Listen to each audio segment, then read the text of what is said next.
Que devient-il aujourd'hui, l'homme derrière la chanson pour Paul Walker? It's been a long day without you, my friend.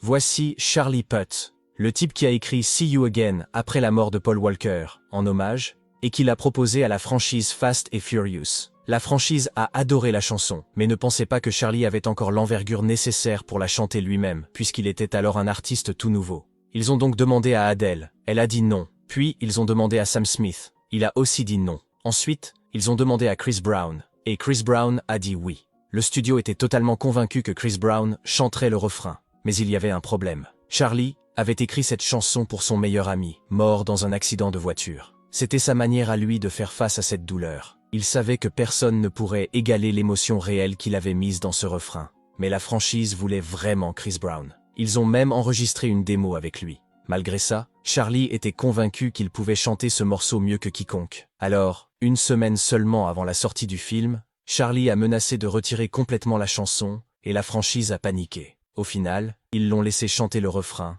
et le reste appartient à l'histoire. See You Again a atteint la première place dans 97 pays et a été certifié disque de diamant. Charlie a écrit la chanson droit du cœur, et même si le label pensait que le mettre en avant était un énorme risque, See You Again est devenue l'une des chansons les plus populaires et les plus marquantes de l'histoire de la musique.